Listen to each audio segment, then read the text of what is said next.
प्रतिबंध लगा तो कोई बात नहीं थी, लेकिन अजान पर प्रतिबंध क्यों लगाया? यह धार्मिक भावनाओं के साथ मजाक है। इस बात को लेकर के गाजीपुर के सांसद अफजाल अंसारी ने पहले तो प्रधानमंत्री नरेंद्र मोदी जी को पत्र दिया और कहा कि गाजीपुर में ही केवल ऐसा है।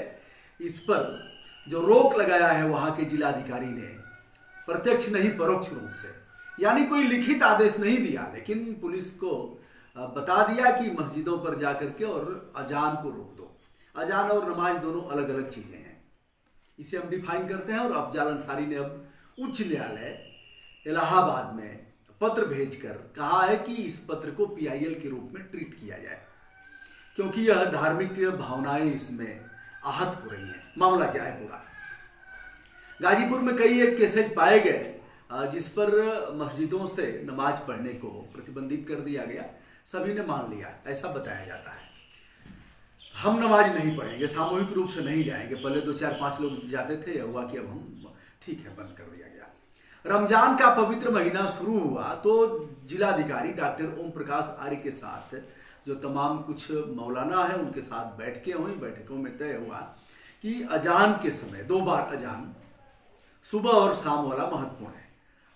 2 बार, एक भोर में होता है जब सहरी का समय आता है, वहाँ से अनाउंस किया जाता है कि अब सहरी का समय हो गया है। फिर वहाँ से वह नमाज अदा करेंगे और सब लोग घर में बैठ करके उसका पालन करेंगे, साथ साथ दोहराएंगे। तत्पश्चात शाम को एक बार होगा, एक आदमी जाएगा, लाउडर में अनाउंस करेगा, सभी लोग उसका पालन करेंगे। समयबद्ध इस जो इबादत है उसको पूर्ण कर लिया जाएगा, ऐसा कहना था। डीएम ने मान भी लिया था और जैसे ही लोग घर आए तब तक उन मौलाना के यहाँ फोन करके और मिल करके वहाँ के एसएचओ ने कहा कि नहीं, अब नहीं होगा, प्रतिबंधित कर दिया गया है, लिखित आदेश कोई नहीं है। अब इस परिप्रेक्ष्य में बताया जाता है, मैं इस पर कुछ विशेष नहीं कहूँगा, आया था पूर्व मंत्री ओम प्रकाश सिंह का बयान और कई सोशल साइट्स में उसको चलाया भी गया, समाचार पत्रों ने भी प्रकाशित किया कि पूर्व मंत्री समाजवादी पार्टी के शासनकाल में महासचिव रहे और मिनिस्टर रहे। उन्होंने जिलाधिकारी डॉक्टर ओम प्रकाश आर्य को फोन करके कहा तो उन्होंने मान लिया। बाद में जब यह बात प्रमुखता से सामने आई तो सत्तासीन दल लोगों को आपत्ति हुई और डीएम पर दबाव बनाया, ऐसा कहा जाता है। क्या सच्चाई है, मुझे इस बारे में कुछ नहीं कहना है। लेकिन अब अफजाल अंसारी जो यहाँ के सांसद हैं, उन्होंने दरवाजा खटखटाया है, न्यायालय का पत्र लिखा है, संभवतः लोकहितवाद के रूप में उन्होंने दरवाजा खटखटाया भी है। ऐसे समय में जहाँ कॉन्फ्रेंसिंग के जरिए सुनवाई हो रही है और अभी हमारे अग्रज श्री सीबी पांडे जो न्यायाधीश रहे हैं, राज्यपाल के विधि सलाहकार रहे हैं, उन्होंने एक अपने बयान में कोई इंटरव्यू ले रहा था कोई चैनल वाला, तो कह रहे थे कि ऐसे समय में न्यायालय को अगर व्हाट्सएप पर भी जाता है मुख्य न्यायाधीश को, वहां के न्यायाधीशों को, तो उनको ट्रीट करना चाहिए, उन्हें इसका संज्ञान लेना चाहिए। मेल किया जाए, व्हाट्सएप किया जाए, किसी भी तरह अगर उनके संज्ञान में इस तरह के मामले आते हैं लोकहित के, तो उनको इनका संज्ञान धारण करना चाहिए।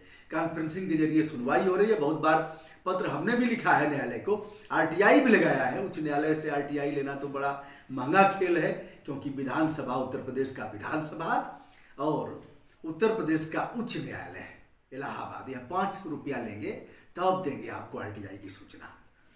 दोनों के गुड सेंस की कामना करता हूँ। न्यायालय के भी मालिक हम लोग हैं और इन लोगों के भी मालिक हैं। विधानसभा, लोकसभा, राज्यसभा, विधान परिषद, सभी के मालिक हैं। प्रेसिडेंट ऑफ इंडिया तक का मालिक है, मालिक जनता है, क्योंकि public is state in democracy, लोकतंत्र में जनता ही मालिक है।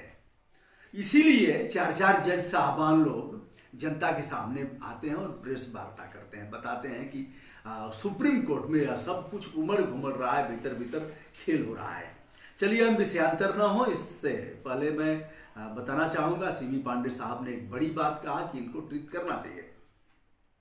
तो अगर उच्च न्यायालय इनके पत्र का संज्ञान लेता है तो क्या पूरे प्रदेश में अजान हो रही है। लेकिन गाजीपुर में अजान क्यों रोका गया है? अब इसके बारे में कोई अधिकारी बताने के लिए तैयार नहीं है, इस पर कोई बात नहीं कर रहा है। इस सांसद अफजाल अंसारी के पत्र का संज्ञान प्रधानमंत्री जी लेंगे अथवा नहीं लेंगे। जिस तरह से आम लोगों का पत्र 6 महीना बाद, 5 महीना, 2 महीना बाद आते हैं जवाब। गवर्नर साहब का, एक बार राम नाईक साहब का मैंने एक पत्र मेल किया था साहब, 6 महीना बाद उसका संज्ञान लिया गया। सारे संसाधन हैं, सारे कर्मचारी हैं, प्रमुख सचिव तक राज्यपाल के हैं, लेकिन साहब मेल का संज्ञान 6 महीना बाद लिया गया। यह है। तो ऐसी स्थिति में यह आगे अभी कहना उपयुक्त नहीं होगा कि न्यायालय क्या करता है और प्रधानमंत्री जी क्या करते हैं, किंतु यहाँ जैसे ही अजान का समय हो रहा है वैसे ही डंडा लेकर के पुलिस खड़ी हो जा रही है। इनकी मांग थी एक आदमी जाएगा, वहीं से अनाउंस करेगा, सभी लोग उसका पालन करेंगे और हमारी जो इबादत है उसको हम ठीक से संपन्न कर पाएंगे। इस परिप्रेक्ष्य में कई हमारे दोस्तों ने हमको फ़ोन भी किया, जिसमें डॉक्टर बद्रुद्दीन शास्त्री हैं, उन्होंने संस्कृत की पढ़ाई किया है। उन्होंने भी कहा, जफरुल्लाह साहब हैं और इस तरह के हसन अब्दुल्ला साहब हैं, हमारे मित्र हैं, मोहम्मद साद शेख हैं, ऐसे लोगों ने कहा। तो हम और लखनऊ के सलमान भाई हैं, उन्होंने भी कहा था, कई हिंदू लोगों ने भी कहा कि भैया इसमें कौन सी आपत्ति है, एक आदमी जाएगा वहीं से शुरू करेगा, बताएगा और सभी लोग एक साथ इबादत कर लेंगे, इसमें कौन सा संक्रमण फैल रहा है। लेकिन भैया अब आगे क्या होता है मैं उसको भी बताऊंगा। मैं हूं ब्रजभूषण दुबे, यूट्यूब चैनल ब्रजभूषण मार्कंडे से। आज इस बात पर पक्ष रखते हुए, अपनी बात बताते हुए कि सांसद ने पत्र लिखा पीएम मोदी को और न्यायालय संज्ञान लेता है कि पीएम मोदी लेते हैं अथवा दोनों नहीं लेते हैं। यदि लेते हैं तो उसका रिजल्ट क्या आता है यह तो समय ही बताएगा। विनम्र भाव से सादर नमस्कार।